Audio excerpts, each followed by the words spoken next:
Mi nombre es Citara Blasco, soy una de las organizadoras y formadoras de Grove Transpersonal Training en España. Estamos aquí con el Dr. Stan Grove, que ha venido a España a enseñar un módulo y estamos aprovechando la oportunidad para hacerle algunas preguntas que hemos recibido de participantes de todas partes del mundo. Muchas gracias, Dr. Grove, por estar aquí. Me gustaría hacerte alguna de estas preguntas. ¿Cuál fue la intuición fundamental con la cual construiste la perspectiva holotrópica? Si uno observa la historia de la psicoterapia, la primera mitad del siglo XX, particularmente en los Estados Unidos, estuvo caracterizada por una terapia que estaba limitada a la terapia verbal. Pero en la mitad del siglo XX, la psicología y la psiquiatría fue siendo cada vez más insatisfactoria respecto a lo que se puede conseguir con la terapia verbal.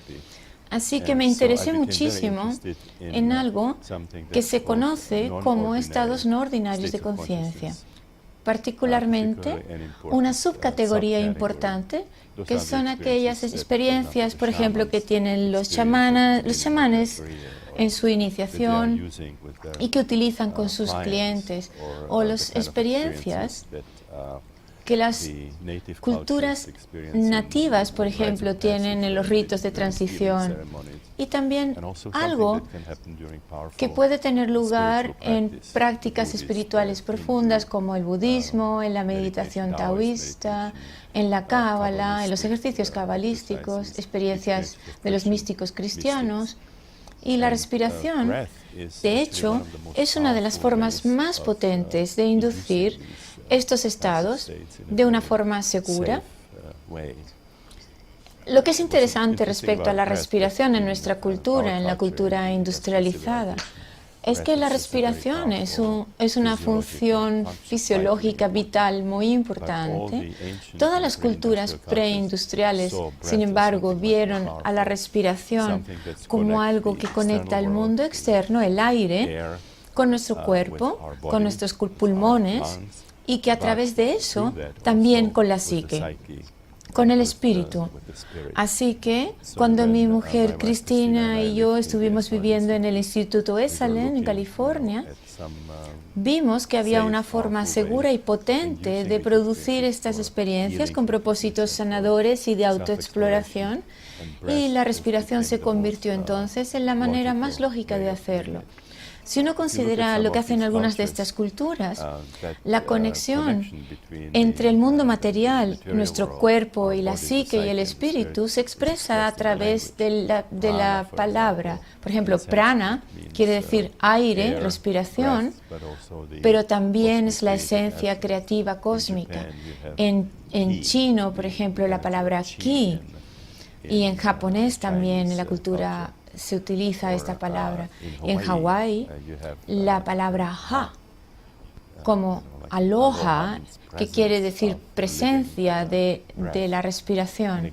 De nuevo, el aire es la respiración, pero es también la esencia creativa. Así que lo que descubrimos con la respiración es que estás respirando el aire a través de tus pulmones y empiezas a tener experiencias emocionales y psicológicas, y también pueden tener contenido espiritual, contenido parecido a los contenidos místicos y sanadores, y por supuesto improntas psicológicas que están en el inconsciente. Así que la respiración es el núcleo de la práctica.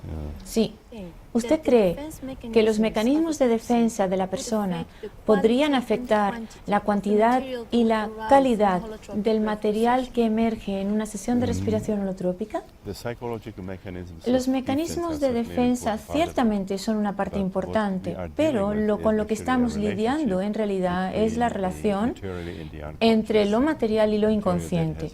El material que tiene una carga emocional importante, como Sigmund Freud denominó denominaba la catarsis. Hay una energía emocional que está pegada a ciertas experiencias que ocurrieron a nosotros cuando éramos pequeños, en nuestra infancia más temprana, y también en las sesiones de respiración. Vemos cómo algunas de estas experiencias provienen incluso de épocas más tempranas, del momento perinatal o del momento en que estábamos en el útero, o incluso más atrás, cuando las experiencias tienen contenidos kármicos de alguna manera. Así que la cantidad de este material del inconsciente y la carga que está asociada al material y los mecanismos de defensa en realidad contraactúan conteniendo, así que se crea una dinámica, una interconexión. Así que entonces más del material, cuanto más material la persona tiene, más intensa va a ser la sesión. Pero también, de alguna manera, los mecanismos de defensa va a ser importante porque va a impedir que este material emerja. Porque cuando hacemos una terapia verbal, los mecanismos de defensa, desde luego para los terapeutas, son muy importantes. Estamos lidiando con ellos. ¿Hay alguna diferencia aquí entonces? Cuando tú estás trabajando de esta manera en terapia verbal o en terapia experiencial. En las sesiones de respiración es muy interesante porque cuando tú estás respirando más rápido, con una cierta cualidad de atención introvertida hacia tu experiencia, el tipo de atención que se tiene, por ejemplo, la que se enseña en la meditación budista Vipassana, entonces si tú haces la respiración con este tipo de atención, parece que de una manera selectiva se trae a la conciencia material inconsciente, que es lo que tiene la carga más fuerte, y a la vez, en el momento en el que ese material está disponible para ser procesado y para emerger. Y hay otros elementos en la psique que quizás estén demasiado profundos y no estén disponibles, de manera que no emergerán en esas sesiones. Quizá tome un par de sesiones hasta que lo estén disponibles. Pero es fascinante en la respiración que hace que emerja a la superficie ese material que está listo para la emergencia, porque es fuerte, porque es intenso y porque a la vez está cerca de la superficie. Así que la respiración automáticamente cambia la relación entre esta dinámica de los mecanismos de defensa. Así que, o bien aumenta la carga del material inconsciente o baja la intensidad de los mecanismos de defensa o ambos.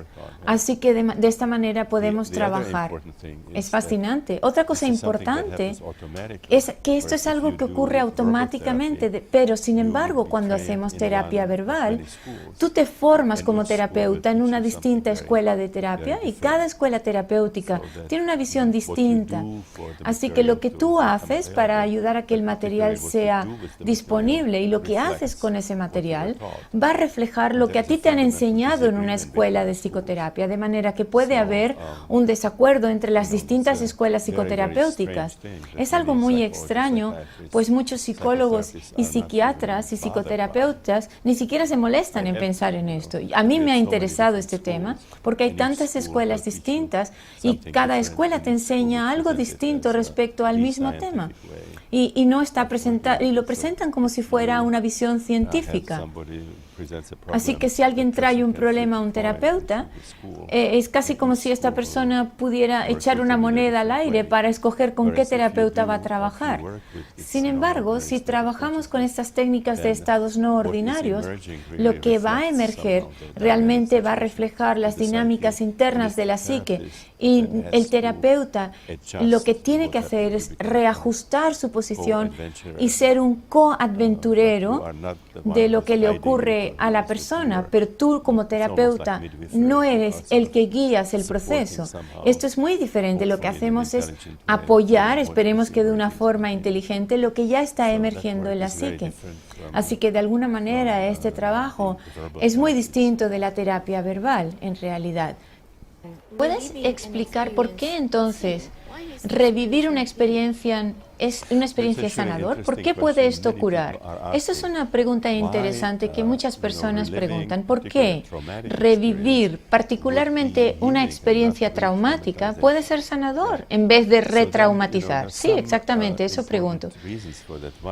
Sí, hay algunas razones importantes. La primera es que si tú creas este estado de conciencia no ordinario, entonces esto causa una regresión en la edad. Así que psicológicamente la persona se está cada vez más joven, y puede experimentarse incluso como un infante, como un niño pequeño, o incluso como un bebé recién nacido o como un feto. Pero a la vez, simultáneamente, la persona es un adulto que tiene todo un nivel de tolerancia, de estamina y de comprensión. Así que en este momento como adulto puedes lidiar con este material con el que quizá no pudiste lidiar cuando estabas más inmaduro. Así que es fascinante este estado en el que en realidad estás como en dos mundos a la vez.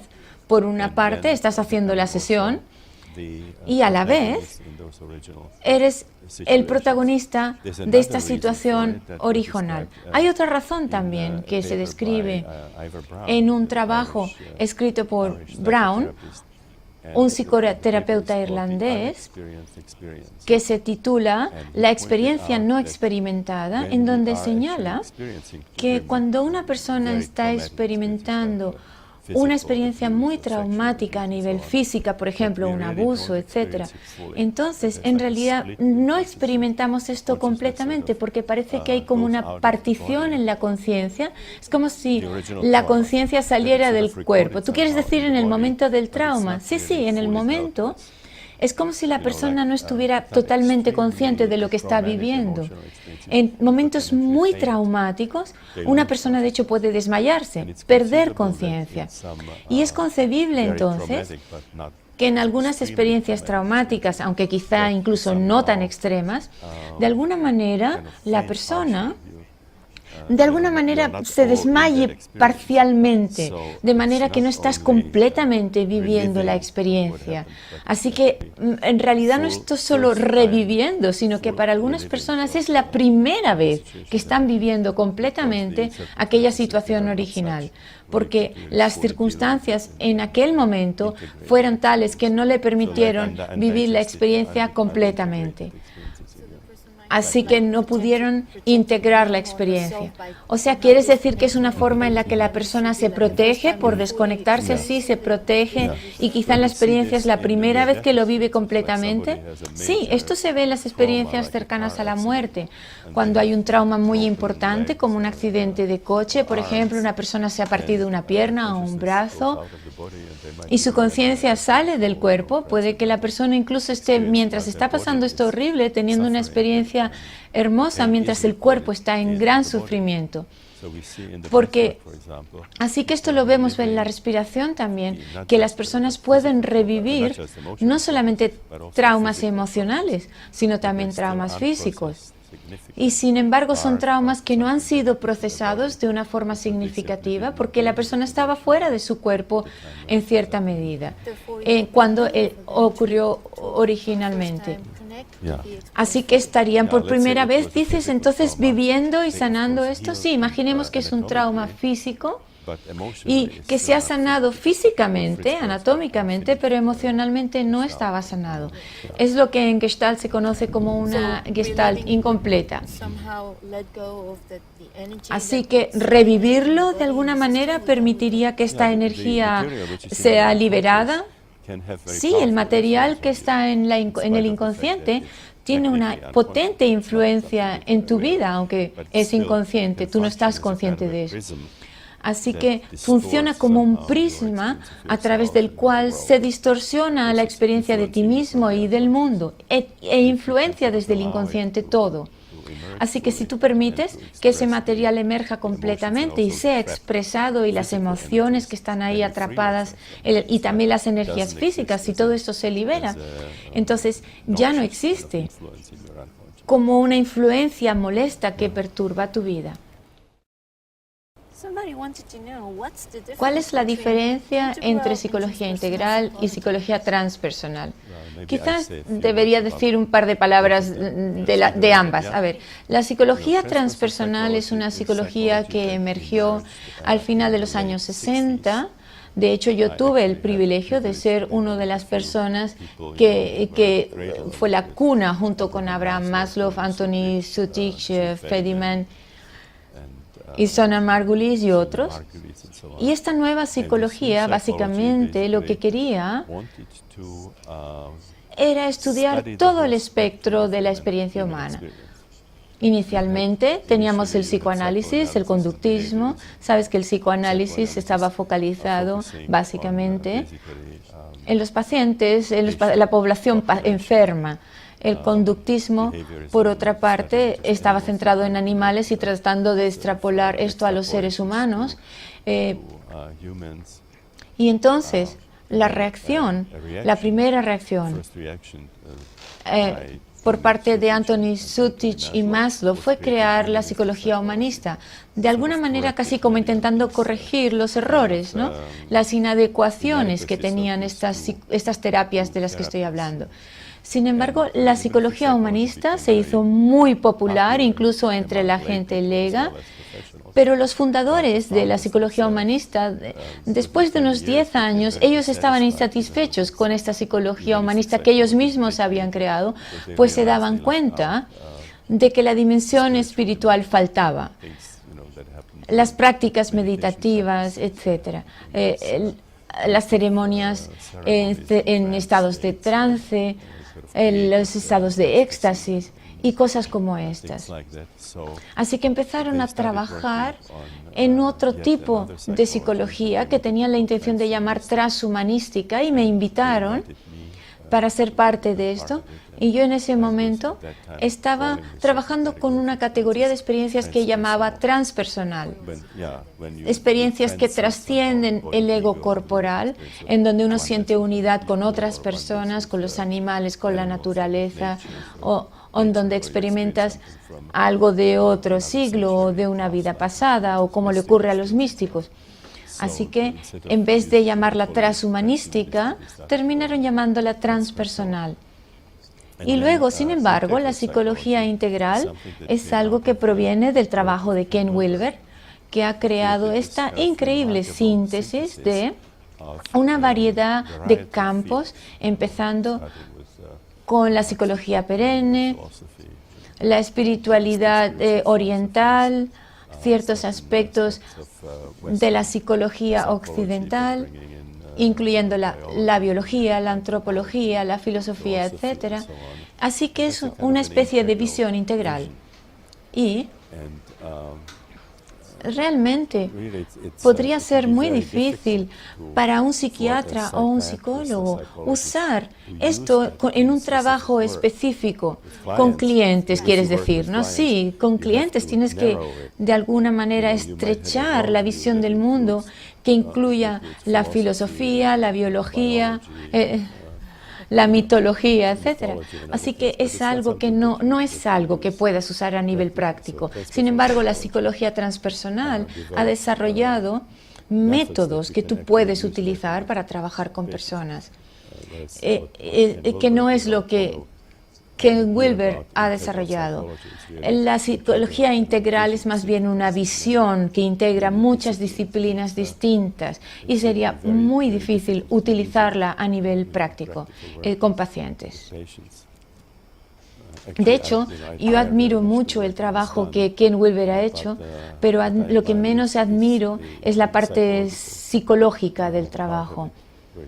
Por ejemplo, él ha aportado el conocimiento de psicoterapias que utilizan la terapia verbal principalmente, básicamente limitando el mapa de la psique a la época postnatal, a la biografía postnatal, en la infancia, y eso no incluye el nacimiento o las experiencias perinatales o lo prenatal. Así que, desde una visión transpersonal más amplia, él aprecia menos quizás la psicología que quizás yo aprecio más, que es la de Jung.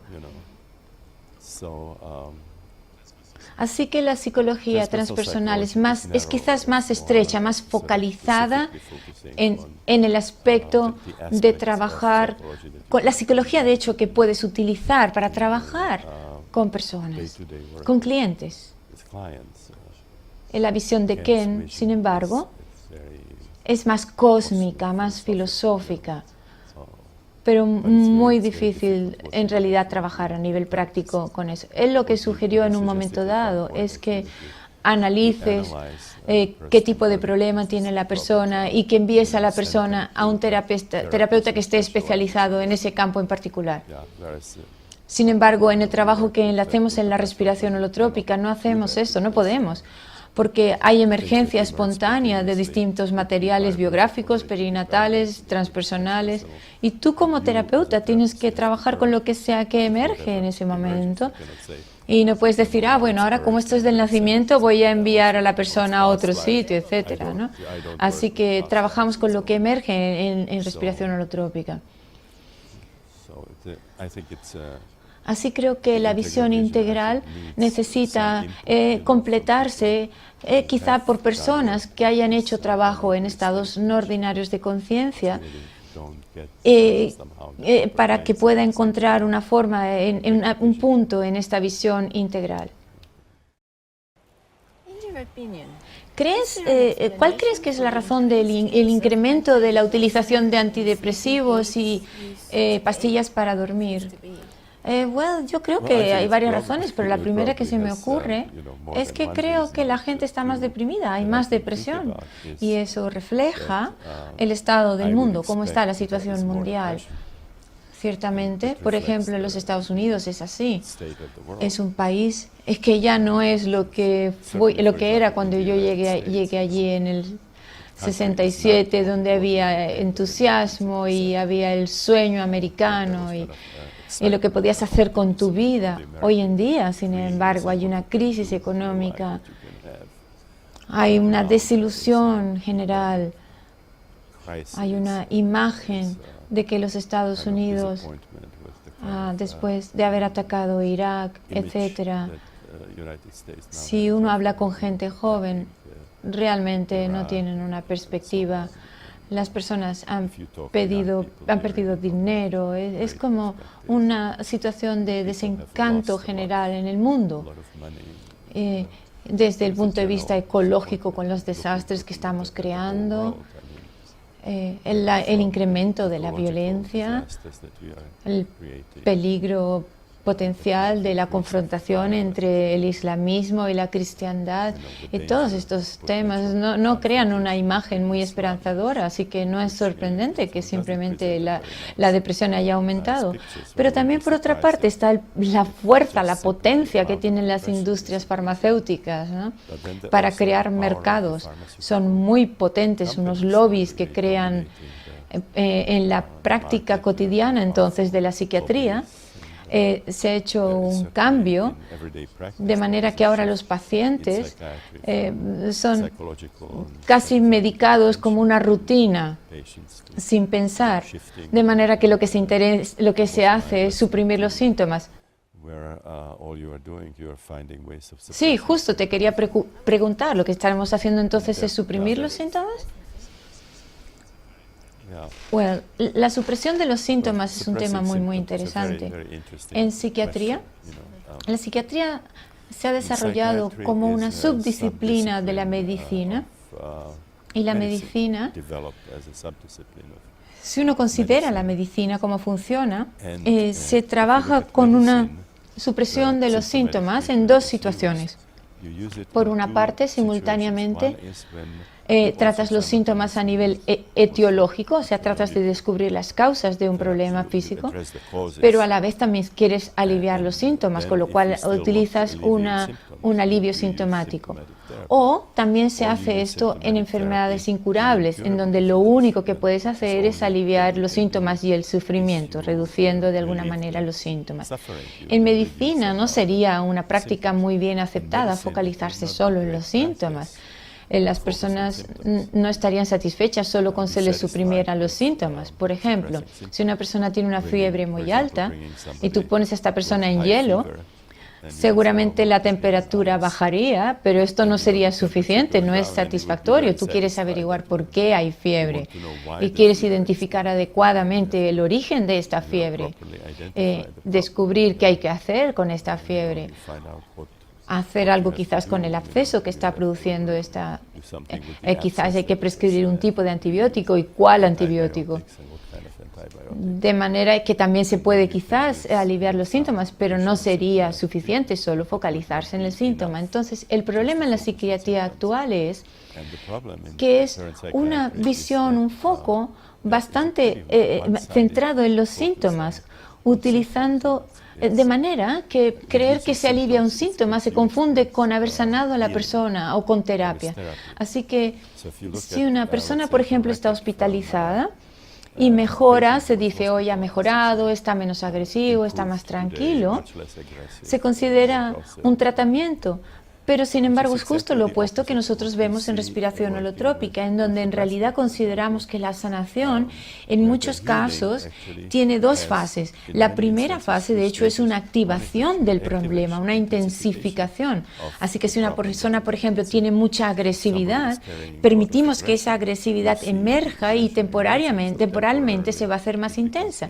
Y lo que hacemos es ayudar a la persona que pueda expresarlo de una forma segura, de manera que esta fuente de agresividad, claro, es como una visión homeopática lo que estás diciendo, ¿no? Es como incrementar lo que está ahí, ¿no? Sí, en homeopatía la idea es que si tienes un síntoma, el organismo está expresando una forma de sanarse a sí mismo. Traducido a psicología, sería que un síntoma sería una expresión de que el organismo está tratando de deshacerse de alguna impronta del pasado, y de manera que nosotros apoyamos que eso ocurra, esa liberación. No queremos suprimir o reprimir esto. La homeopatía es más compleja incluso, porque lo que los homeópatas hacen es lo que se llama proofing, de manera que lo que hacen es probar distintas sustancias, que pueden ser minerales, animales, orgánicas de distintos tipos. Entonces se las dan a personas entre comillas sanas y se ve cuál es el efecto de esta sustancia, de estos remedios en estas personas sanas. De manera que si tú eres homeópata y te viene un cliente, tú estás buscando cuál es el remedio que en las personas sanas induce un efecto determinado.